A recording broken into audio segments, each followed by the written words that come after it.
할렐루야. 찬양 드리고 오늘 예배를 시작하기 앞서서 다 같이 좀 기도하고 그렇게 나갔습니다. 각자의 기도 제목 있으면 오늘 하나님 앞에 내려놓고 우리 다 같이 나가기로 원합니다. 잠시 기도 드리기로 원합니다. 하나님 감사를 드립니다. 오늘도 저희 거룩한 몸들을 하나님 앞에 산제사로 드리기 위해 나왔습니다.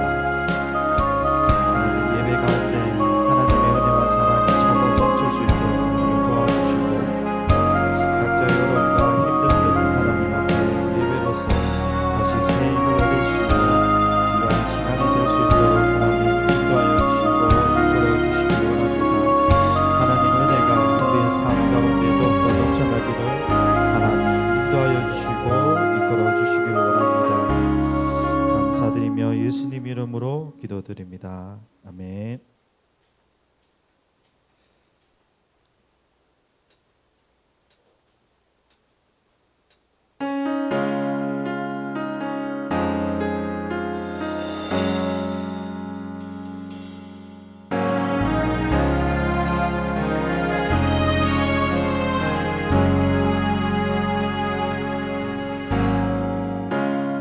모든 것 하시는 주님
온마스도 주의 것이니 세상 평안과 위로 내게 없어도지 오직 예수뿐이네.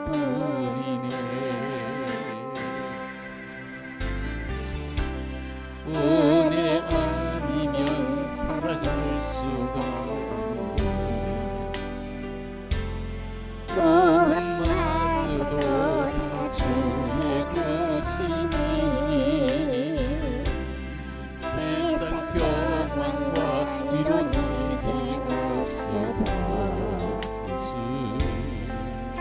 오직 예수뿐이네.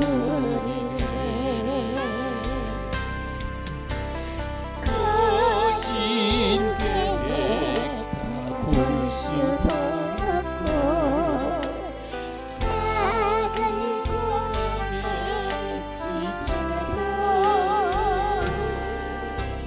주께 묻게 나의 모든 삶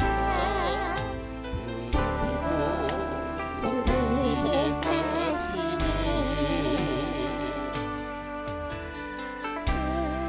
은혜 아니면 살아갈 수가 없네.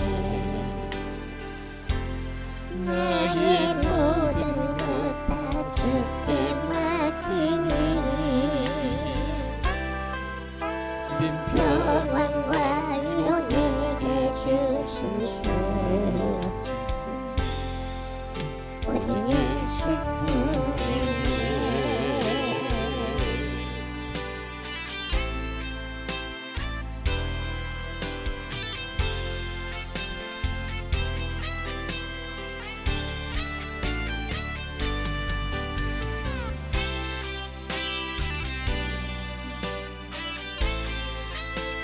할렐루야. 은혜 아니면 살아갈 수가 없습니다. 할렐루야. 주신 계획 다 볼 수도 없고 작은 고난에 지쳐도 주께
평안과 위로 내게 주신 주 오직 예수뿐이네.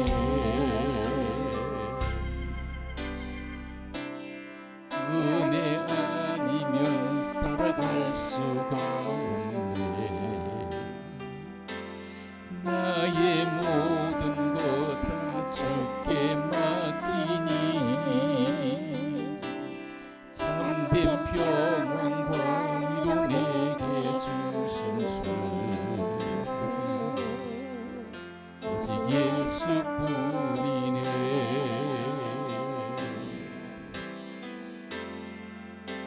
오직 예수뿐이네.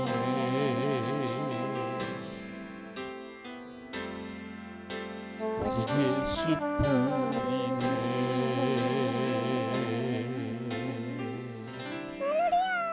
예수밖에 없습니다.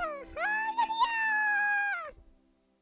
자, 오늘 우리가 사계절이 우리는 너무 뚜렷한 나라에 산다 이렇게 생각합니다. 12월, 1월, 2월을 우리가 겨울이라고 한다면 3월, 4월, 5월을 봄이라고 하고 6월, 7월, 8월을 여름이라고 하고 또 9월, 10월, 11월을 우리가 가을이라고 이렇게 사계절이 분명하다 이런 얘기를 늘 하는 나라에 사는데 요즘은 분명 안 합니다. 어떻게 얼마나 분명 안 하냐면 자기 입맛 또마대로 9월이도 아직도 여름이다 이렇게 생각하고 5월도 여름이다 생각하고 그렇죠. 이렇게 생각하면 많이 여름도 길어졌고 겨울도 길어지고 뭐 어떻게 보면 봄이 온 줄도 모르는데 그냥 지나가 버리고 가을도 온 줄도 모르게 지나가 버리고 뛰어넘어가는 것 같은 이런 계절 속에 살아가는데 그럼에도 곡식들을 쳐다보면 정확히 알고 있습니다. 곡식이 딱 그때 배고 읽는 거 이런 걸 쳐다보면 곡식은 진짜 만물 중에 사람보다 더 정확히 움직여 가구나. 날씨가 많이 덥고 뭐 어떻게 하기 때문에 곡식을 배고 뭐 하는 거 그게 늦어지거나 뭐 빨라지거나 이렇지 않고 일정한 시기를 딱 움직이는 것을 쳐다보면서 우리 삶이 달라지면서 좀 더 덥다, 좀 더 시원하다 이럴 뿐이지 만물은 그냥 같이 가구나 이런 것을 쳐다볼 수가 있습니다. 우리가 기독교 교리 중에 은총인데 이걸 우리가 일반 은총이다. 이걸 지금 얘기해 일반 은총이다. 일반 은총은 모든 세상 사람들이 함께 주는 은총을 일반 은총이다. 예수 믿기 때문에 조금 더 햇빛을 많이 주거나 좋은 공기를 주거나 좀 더 뭐 낫게 주는 게 모든 사람에게 인류의 모두에게 같은 은총을 주는 것을 우리가 일반 은총이다 이렇게 말하고 특별 은총은 하나님의 사람들에게 예수를 알게 하시고 안 본 것을 본 것처럼 이해하게 하시고 이걸 특별 은총이 납니다. 네가 가봤냐? 네가 봤냐? 아니 공기도 보이지 않고 바람도 보이지 않지만도 바람 흔들리는 걸 쳐다보고 바람이 분다 하면서도 그 바람 자체는 우리가 볼 수 없는 것입니다. 이것처럼 우리에게는 특별 은총입니다. 선택도 마찬가지입니다. 주님이 우리를 특별 은총으로 선택해 주셨다. 이걸 이해할 수 있습니다. 우리는 삶에서 본질적인 문제를 좀 떼어내고 부수적이고 일시적이고 현상적인 일에 집착하는 경향이 참으로 많이 있는데 오늘 본문의 이스라엘 백성들은 근시안적인 행동보다는 좀 더 멀리 봤습니다. 지금 그들의 요단강을 건넜습니다. 여리고도 점령해 봤습니다. 아이성 그 점령 중에서 작은 성에도 실패도 해보고 성공도 큰 것을 해보면서 그들은 성공과 실패에서 도취해 있는 것이 아니라 직면한 사건에만 집착하지 않고 가장 중요하고 큰 본적인 일에 더 큰 비중을 두고 미래에 더 큰 비중을 두고 살아가고 있는 것을 바라봅니다. 그들은 전쟁 중에 있습니다. 이 전쟁 중에도 그들은 경건한 예식을 거행했습니다. 그 아랍 그 친구들은 와서 여기에 와가지고 한국에 있으면서도 꼭 몇 시가 되면 뭐 자기 남쪽인지 뭐 동쪽을 향해서 기도한다고 이런 얘기 지금도 하잖아요. 지금도 한다고 합니다. 하루 세 번씩 기도한다고 합니다. 그들은 전쟁 중에도 꼭 경건한 예배 의식을 가져왔던 것입니다. 대단한 것이죠. 언제 일이나 사건 중심이 아니라 그들은 늘 하나님의 관점에서 하나님은 어떻게 보실까? 하나님의 은혜를 생각하는 그런 모습이었습니다. 여러분 우리도 어떻게 하는 것이 하나님이 기쁘시게 하고 축복의 선택인지를 깨닫는 참으로 은혜로고 지혜로운 성도가 되기를 원하면서요. 오늘 우리가 참으로 여호수아 8장 30절부터 35절 말씀 가운데서 우리가 선택은 어떻게 하고 축복은 어떻게 받는지 축복받는 것도 선택이다. 그래서 선택과 축복 이런 제목이 선택과 축복. 자 제일 먼저 그러면 선택을 잘 하려면 첫째 예배를 소홀히 하지 말자. 예배를 소홀히 하지 말자. 첫째 말씀입니다. 자, 30절 같이 볼까요? 시작. 그때 여호수아가 이스라엘 하나님 여호와를 위하여 에발산에 한 제단을 쌓았으니. 자, 우리가 아무리 급해도 하나님께 예배드리는 일을 소홀히 하지 말아야 되는데 이스라엘의 그 하나님 여호와라 이래 이스라엘 하나님 여호와라 이스라엘 하나님 여호와를 위하여 아니 하나님도 하나님 여호와도 하나님인데 이스라엘의 하나님 여호와를 위하여 이렇게 말합니다. 여기서 아주 강조하고 있죠. 이스라엘의 하나님 여호와 아주 이거는 위대한 고백입니다. 이스라엘의 하나님 여호와 나의 하나님 여호와께서 나의 하나님 여호와께서 아주 위대한 고백입니다. 언약의 땅 가나안에서 이스라엘 하나님 여호와 외에는 다른 어떤 것도 섬기지 않겠다. 다른 것은 다 우상이다. 그래서 섬기지 않겠다는 의지적인 고백으로 이스라엘의 하나님 여호와 이렇게 하죠. 그들이 에발산에 율법을 새긴 돌을 세우고 제단을 쌓아 제사를 드리는데 이 협곡을 이렇게 마주보고 아래 있을 때 이렇게 쭉 이렇게 마주보고 있는데 이 산 한쪽 비탈은 에발산이고 한쪽 비탈은 거리심산입니다. 자, 가운데 서 있는 우리가 한쪽으로 올라가면 에발산, 한쪽으로 가면 거리심산인데 그런데 희생의 제단이 거리심산이 아니라 에발산에 세워졌다. 이건 무슨 뜻일까요? 에발산에 한 제단을 세웠다. 이스라엘 백성들로 하여금 스스로 완전해질 수 없고 저주를 면하게 해줄 수 없는 이 희생의 제단이 반드시 필요하다는 것을 우리에게 보여주는 것입니다. 제단을 쌓았다. 이 말은 하나님께 경건하게 신령과 진정으로 예배를 드렸다. 이 말이고 하나님 앞에서 어떤 힘도 의지하지 않고 오직 하나님의 성계들은 절대적인 의지와 신앙을 표현하는 모습. 상황이 좀 더 급박하고 더 답답하고 더 힘들수록 좀 더 경건하게 하나님을 찾아야 되는데 우리가 그렇게 잘 되지 않죠. 하나님의 백성에서 제일 먼저 예배는 근본적이고 우선적인데 우리가 세상에 좀 성공해야 되겠다. 이 일 때문에 하나님의 관계가 조금씩 멀어지는 것이 자꾸 멀어지고 조금 소홀히 한 것이 점점 더 소홀해지서 그럼 나중에는 경시하고 결단코 그렇게 해서는 안 되는 것을 선을 뛰어넘어서 아유 뭐 대충 그래 뭐 다 그렇게 어떻게 사냐 이렇게 가버립니다. 하나님께 예배드리는 것이 축복이고 예배드리는 자를 하나님이 축복하시는데 우리는 사실 평생 예수 믿으면 예배를 수없이 많이 드렸습니다. 그리고 계속 예배를 드리게 됩니다. 대나무가 올라오기 전에는 밑으로 내려가는 것이 땅 밑으로 내려가는 것이 엄청나게 몇 년 동안 내려간다. 몇 년 동안 그 아래로 계속 땅 밑으로 뿌리를 몇 년씩 내려가다가 땅 밖에 나오면 하루에 1m 자란다 이 얘기 들었죠. 아니야 어떻게 대나무 죽순이 하루에 1m 자라가요. 참 하루에 1m 자라는 것이 뿌리가 쫙 내려가면 올라와도 걱정이 없어. 올라와도 걱정이 없어. 대나무가 올라오면서 그냥 자란 것만큼 마디가 착착 마디가 생깁니다. 이 마디가 없으면 넘어집니다. 대나무가 그렇게 키가 크고 쫙 있어도 대나무가 막 그 엄청난 바람에 쓰러지고 이런 걸 안 보죠. 왜 그러냐면 그렇게 뿌리가 깊이 들어갔다는 겁니다. 바람에 다 넘어가는 거예요. 대나무는 안 넘어가요. 희한해. 대나무밭이 다 넘어갔다. 이런 거 뭐 누스 본 적이 사실이고 대나무는 총총 있거든요. 그걸 쳐다보면 아 마디가 있다. 뿌리가 깊다. 뿌리가 깊다. 이거는요. 신앙의 뿌리가 깊다. 여러분 내 당대미도 내 신앙의 뿌리를 깊이 더 깊이 좀 힘들고 어렵고 답답해도 더 깊이 내려가서 그 다음에 올라오는 것이 좀 느리더라도 1m에서 하루에 올라도 쓰러지지 않고 넘어지지 않습니다. 왜? 마디를 가지기 때문에. 신앙의 마디, 고통의 멍에 벗으려고 예수께로 나왔습니다. 지금까지 내 뿌리를 내는 시간이 얼마나 걸리네. 내가 지금까지 예수를 주로 고백하기까지 얼마나 시간이 걸린지 아세요? 주변 사람들이 다 알듯이 이런 귀한 고백이 되는 건 너무 중요합니다. 비록 우리의 삶의 문제가 고난과 고통이 얼마나 많을지라도 더욱 예배드리는 이런 성도가 되는 것은 너무 중요한데 에발산은 저주의 산이라 거리심산은 축복의 산이라. 그런데 저주의 산에 왜 예배를 드렸을까? 거기에 왜 제단을 쌓았을까? 자, 오늘 천천히 말씀을 한번 나누어 설명을 해보겠습니다. 자, 두 번째 봅니다. 두 번째, 따듬지 않은 돌로 하나님께 예배를 드렸다. 이게 무슨 뜻일까요? 자, 31절 같이 한번 더 읽어보요. 시작. 이는 여호와의 종 모세가 이스라엘 자손에게 명령한 것과 모세 율법책에 기록된 대로 새 연장으로 따듬지 아니한 새 돌로 만든 제단이라. 무리가 여호와께 번제물과 화목제물을 그 위에 드렸으며 이게 새 연장으로 따듬지 않은 새 돌로 만든 제단이라. 아니 새 돌이면 따듬어야 되는데 뭐죠? 자연스 그대로 이 말이죠. 채석장에서 혹은 어디서 또랑가에서 우리 같으면 또랑가에 어떤 채석장에서 그냥 돌이 나오는데 따듬지고 그대로 드렸다. 이 무슨 말일까요? 우리가 예배드리는데 내 모습 이대로 주받아옵소서. 이렇게 찬송해. 내 모습 이대로 주받아옵소서.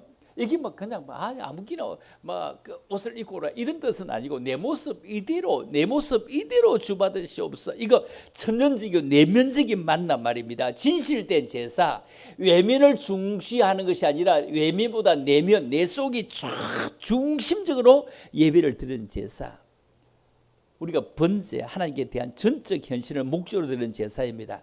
하목제는 하나님과 인간 사이의 평화와 친교를 목적으로 하는 제사입니다. 그래서 번제와 하목제는 율법이 이스라엘 백성이 처음 주어질 때 시내산에 드려진 제사입니다. 지금 그런데 에발산에서 제사를 다시 드리는 것은 시내산에서 받은 율법을 다시 한번 더 기억하는 데 의미가 있습니다. 하나님께 헌신하고 감사란 좀 더 높고 성숙한 이런 신앙의 표현, 좋을 때만 있는 것이 아니라 어리고 답답할 때도 있다. 그리고 저주의 산에서도 우리가 거기에 예배드리면 이걸 바꿀 수가 있다.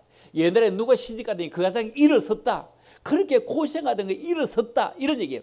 내가 그 회사에 들어감으로 회사가 달라졌다. 내가 삶의 자리가 달라졌다. 그 사람 오니까 모든 게 다 달라졌다. 이 얘기를 하고 싶은 거죠. 그래서 외형적인 게 아니라 그 속에 가지고 있는 내면적인 마음씨가 얼굴이 예쁘다고 여자냐 뭐라고 그다음에요? 마음이 고와야 여자지 왜 거기 여자는 또 노노? 그렇죠. 이런 것처럼 우리가 참으로 살아가면서 이런 귀한 내 속에 내 속에 있는 이 외모보다 속 사람이 훨씬 더 중요하다. 아픔도 그 사람은 아픈 거는 고치기 쉽지 속 사람 아프면 그냥 가는 거예요. 이것처럼 우리가 진짜로 따듬지 않은 돌 하나님께 예배드리고 따듬지 그냥 내 모습 이대로 진실한 모습 이대로 그렇다고 잠옷 입고 나오는 얘기가 아니고 이 얘기가 무슨 말인지 알겠어요? 마음 자세 말입니다. 자, 우리가 제사를 드리는데 몇 가지가 있네요. 번제, 소제, 하목제, 속제제, 속건제. 우리가 번제는 늘 자주 얘기해서 좀 이해할 겁니다. 번제는 위로 올라가는 제사고 제물을 불에 확 다 태워서 연기로 올려드리는 제사이기 때문에 가져올 것 아무도 없습니다. 아무도 확 다 태워드리는 제사. 제물의 향기가 하나님께 상달들여서 완전히 태워드리는 제사. 그래서 이삭을 번제로 드리라 할 때 몽땅 다 태워드리는 제사였습니다. 소제는 뭐냐면 소제는 그 피 없는 곡물 제사를 의미하고 있습니다. 피 없는 곡물 제사.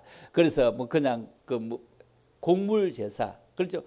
그때 가인은 피 없는 곡물 제사를 드리고 아벨은 또 뭘 드렸다? 피 흘림의 제사를 드렸다. 이걸가 구별하는데 그거는 그렇게 구별할 것이 아니고요. 곡물도 귀하고 피 흘림도 귀하고 다 귀한데 거기에 좀 전에 얘기했던 대로 외형과 내모, 내 속에 정성이 없는 것이에요. 여러분 진짜 피 흘리는 그 고기는 없어도 쌀이 없으면 큰일 날 겁니다. 여러분 요즘 어쩌다가 고기만 먹고 밥을 안 먹어도 건너뛰지 날마다 고기만 먹으면요 못 살걸요. 날마다 밥을 먹다가 고기를 어쩌다가 먹어야 그게 맛있지.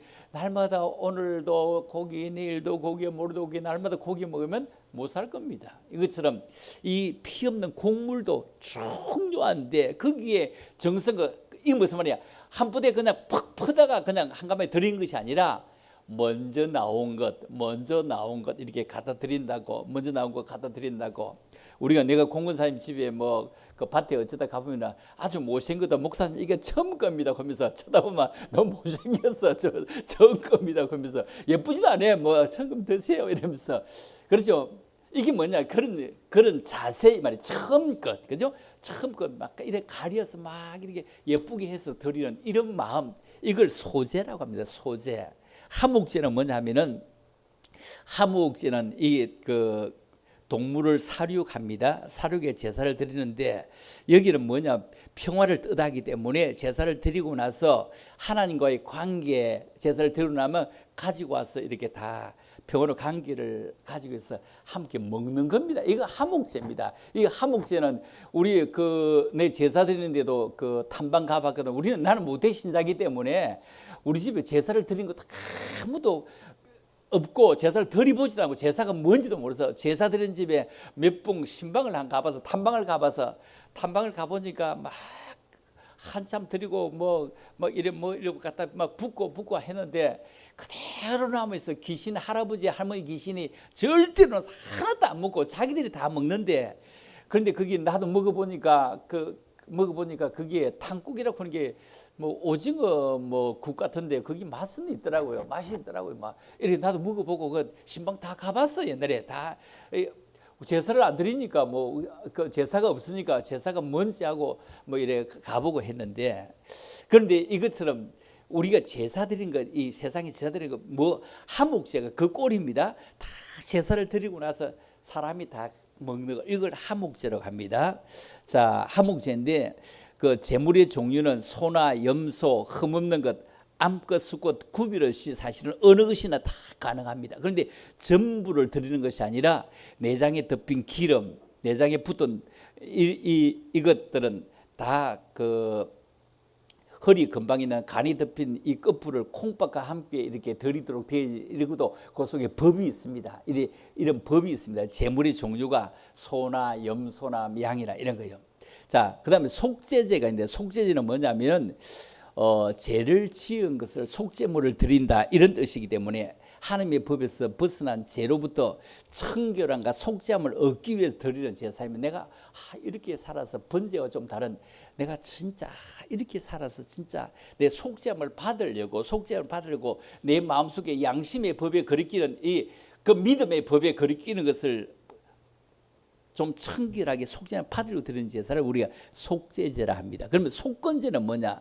속건제는 사회적인 죄, 즉 도덕적인 죄. 누가 봐도 그거는 아니잖아. 누가 봐도 그런 건 아니잖아. 이렇게 해서 사회적인 도덕적인 죄를 용서받기 위해서 드리는 제사를 우리가 속건제라고 합니다. 속건제의 제물은 범죄의 형태에 따라 여러 가지로 다양하게 많이 나타나는데, 요약하면 흠없는 1년 된 수양, 그리고 범죄물과 그 범죄물의 5분의 1을 더해서 그 사람에게 갖다 주는 것, 5분의 1을 더해가지고 갖다 주는 것, 그리고 옛날에 굉장히 어려워서 산 비둘기, 집 비둘기 이런 거나 아니면 고운 그 가루 아니면 기름 이런 걸 가지고 속건제를 드리기도 했습니다. 속건제의 영적인 의미는 뭐냐면, 우리가 신앙생활을 하면서 범하기 쉬운 죄도 많이 있고 이웃과도 참 범하기 쉬운 이런 실족의 범죄를 많이 하는데, 이럴 때 우리가 기도하면서 돌아보면서 그들에게 내가 참 미안하다, 참 그렇게 됐다 하면서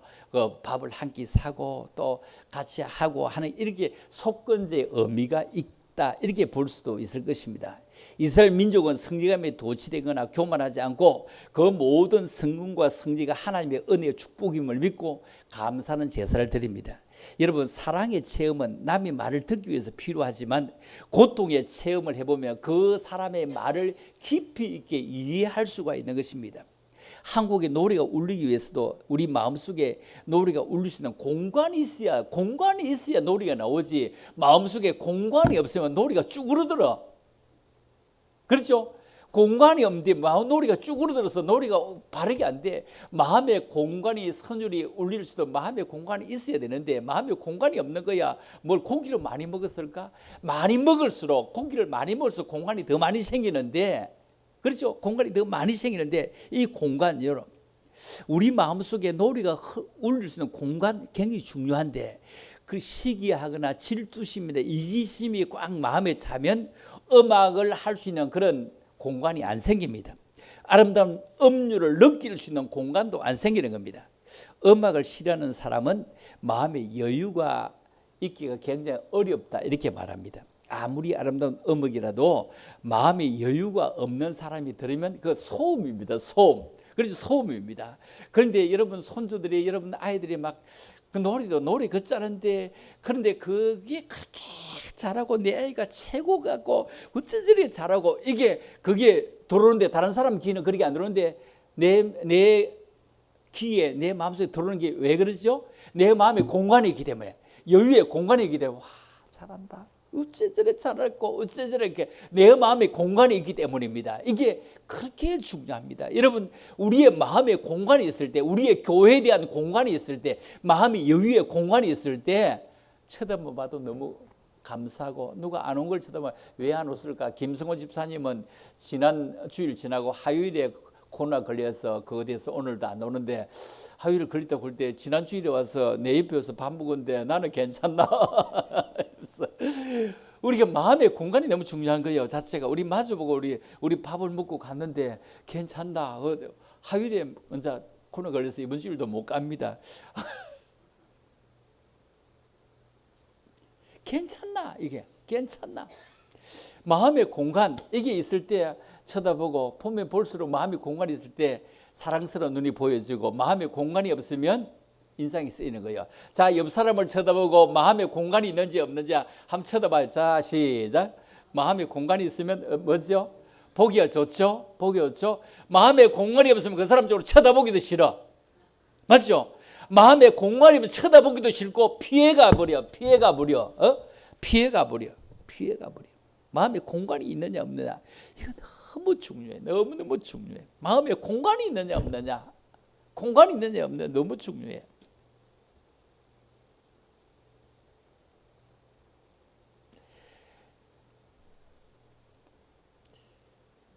마음의 여백. 마음의 여백. 마음의 여백이 삭막할수록 자기가 잘난 줄 알고 착각하고 용서나 하회에 인색합니다. 마음의 넓이가 있고 깊이가 있고 신앙의 넓이가 깊이가 있을 때 감사하는 삶을 삽니다. 여러분, 감사하는 마음의 표현은 참으로 은혜로운 사람입니다. 감사하는 마음의 표현은 참으로 은혜로운 사람입니다. 그렇죠? 은혜로운 사람입니다. 그렇죠? 얼마나 은혜로운 사람입니까? 이게 축복입니다. 성숙한 신앙의 인격입니다. 그리고 감사는 신앙의 꽃이요, 더 깊은 감사는 꽃 피고 난 다음에 뭐까지 맺는다? 열매까지 맺는 것입니다. 그래서 감사할 때 시험을 이기고 다양한 기적이 나타납니다. 건강과 혈통의 복이 임하게 되고 사람들이 그 주변에 함께 몰려들고 일하게 되는 것입니다. 여러분, 이스라엘 백성들이 모든 일이 잘 될 때 번제물을 드리고 뭘 드렸다? 화목제물을 드렸다. 화목제물. 화목제물이 뭔지 아세요? 조금 더 쉽게 설명해 볼게요. 화목제물이 밖에 나갔을 때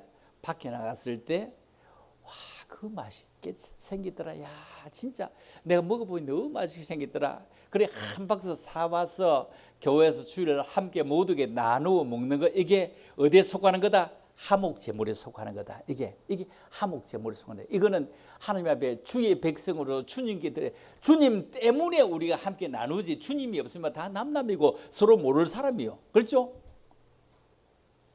부산수 올 필요도 없고 고령수 올 필요도 없고 창녕수 올 필요도 없고 올 필요도 다 모르는 사람들이요. 주님의 이름 때문에 그래서 한 피 바다 한 몸 이룬 형제여 자매들이 이래요. 그렇죠? 이걸 쳐다보고 이거 같이 가서 나눠 먹었으면 좋겠다. 함께 했으면 좋겠다. 성도 함께 했으면 좋겠다. 이게 화목제물이라. 화목제물이라. 그래서 옛날 사람들이 못 살 때 쌀 뽑으면 언제나 먹는다. 할아버지 제사 때나 먹는다. 이 얘기 들었죠? 그런 얘기 들었죠? 할아버지 제사 때나 먹는다. 돈도 없고 답답해도 할아버지 제사 때나 먹는 것처럼 우리가 교회 나와서 화목제물 이럴 때 먹는 거다. 이래. 먹는 거다. 큰 교회는 화목제 드리기 너무 힘든데 우리 교회는 충분히 되는 거죠. 그죠? 숫자 세아리가지고 쭉쭉 이러면 된다. 옛날에 우리 김금옥 권사님이 뭐 잘못 빠진가 뭔가 일일이 하나씩 다 해가 다 나눠주는 거 봤잖아요. 그런 거와 똑같다 이런 얘기죠.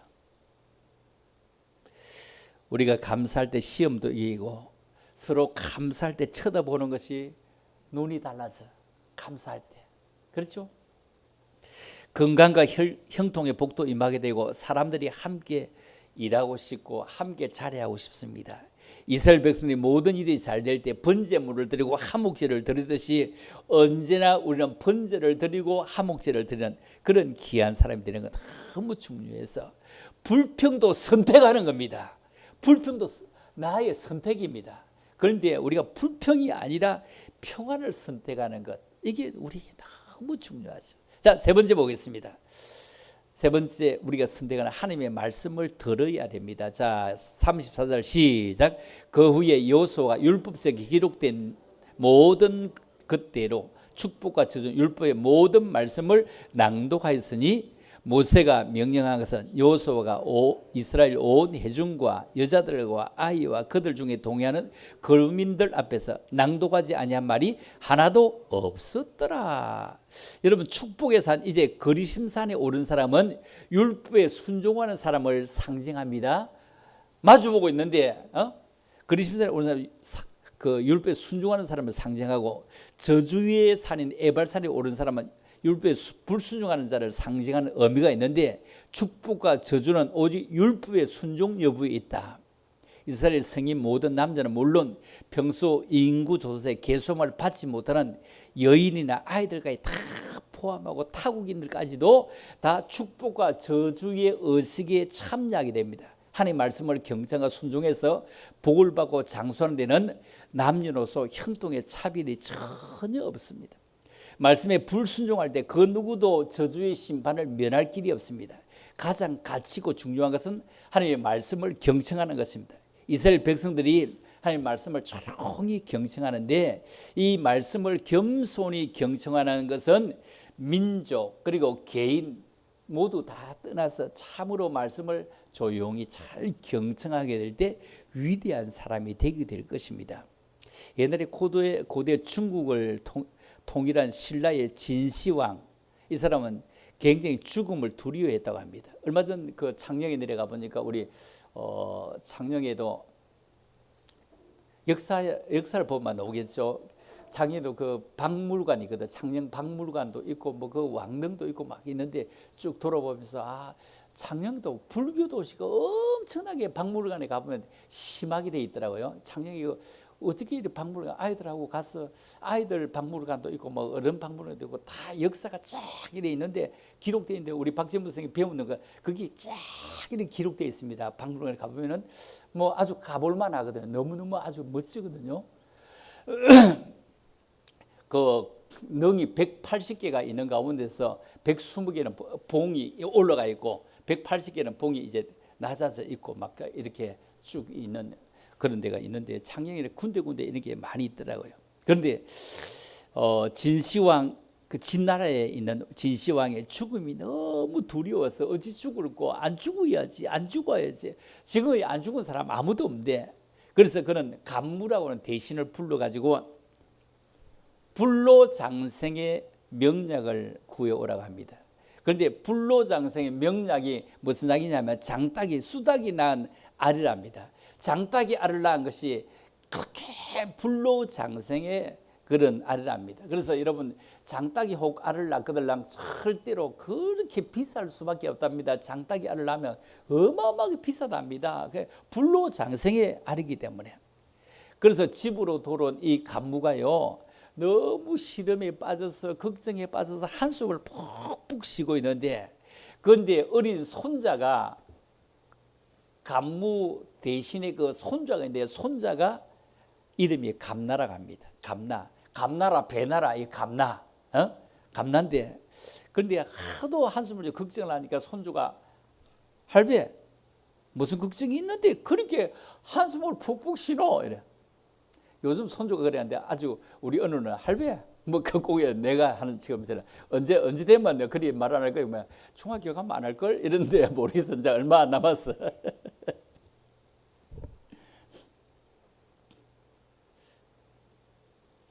그런데 무엇 때문에 할아버지 그렇게 한숨을 푹푹 쉬어? 무슨 일이 있는데? 사쿠연이가 그 할아버지가 얘기를 합니다. 우리 진시황 폐하께서 수탉이 낳은 장닭이 낳은 알을 찾아오라고 하는데 그럼 장닭이 낳은 알을 가져가면 되지 할아버지 그게 뭐 걱정인데 그게 감나야 손주야 수탉은 알을 안 낳는다 암탉만 알을 낳는다 암탉만 알을 낳는다 그래서 아무에는 색깔 칠해가지고 수탉이 낳은 알이라 그러면 되지 그러니까 그걸 누가 모르겠나 깨면 다 아는데 장닭이 그러면 알 낳은 걸 구하면 어딜 가냐 안 낳는다 하잖아 수탉은 알을 안 낳아 이래 그러니까 이 손주가 내가 하나님이 내 알았다 그러면 알았다. 내가 해결할게. 내가 해결할게요. 네가 어찌 해결할 건데 그게? 할배 내가 해결할 수 있어. 내가 알아. 꼭 해결할 수 있어요. 그 왕궁에 진시황한테 갈 때 꼭 나만 데려가면 돼. 그거 다 해결돼. 다 해결돼 이러는 거야. 다 해결되는. 얘가 평소에 너무 똑똑한 거예요. 너무 똑똑해서 이 간무 대신에 해결할 길도 없고 손주는 똑똑한데 아무리 똑똑해 이 쪼매나가 똑똑하면 뭐 그걸 어떻게 해결했나 막 가슴이 답답한데 그런데 약속한 날이 되었을 때 언제까지 구해오라 했을 때 그 날이 되었을 때 그 손주를 데리고 이제 왕궁으로 갔습니다. 왕궁으로 갔는데 왕궁 앞에서 얘기합니다. 할배 그래 왜? 나 혼자 진시황 좀 만나게 해줘. 나 혼자 진시황 좀 만나게 해줘. 먼저 나 혼자 좀 만나게 해달라는 거야.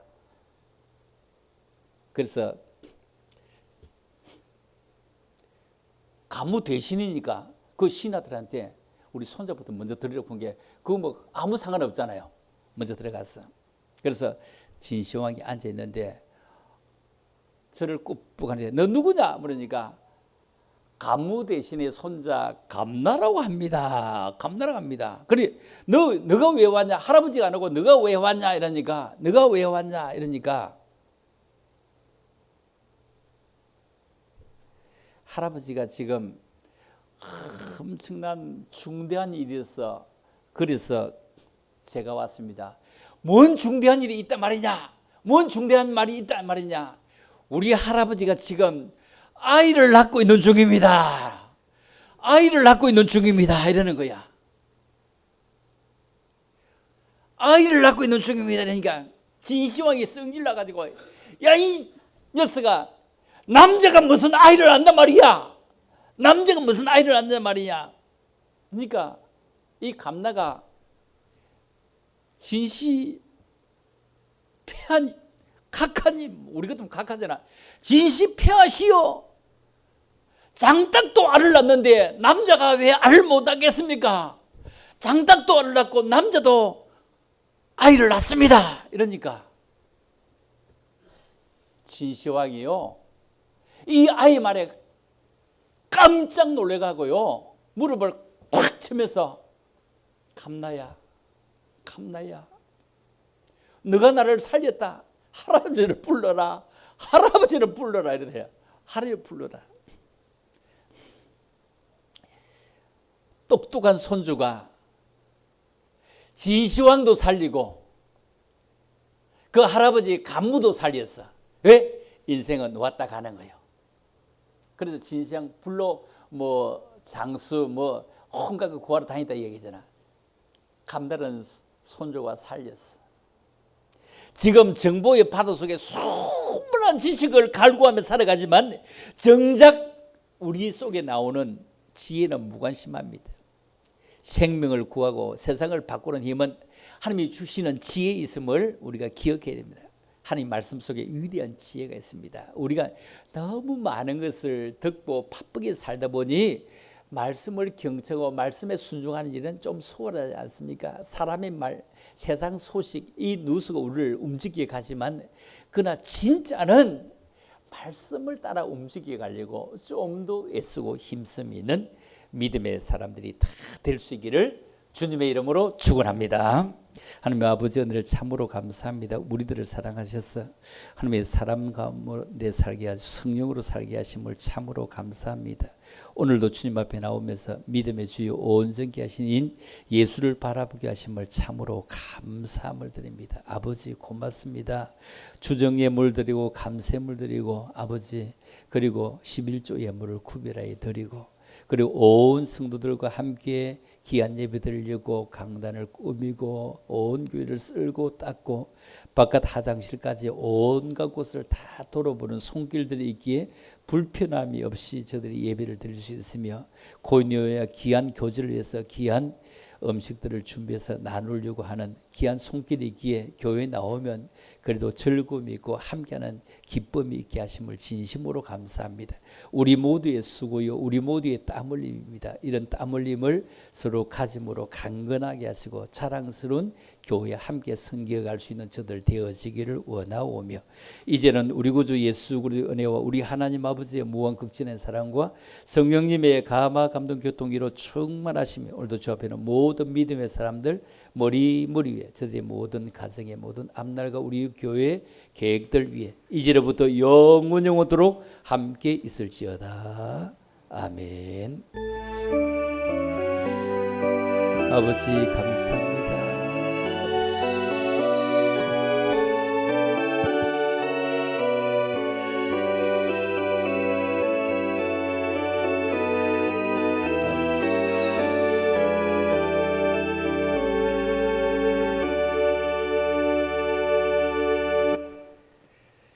감사합니다. 한 주간 승리하며 살아가십시다.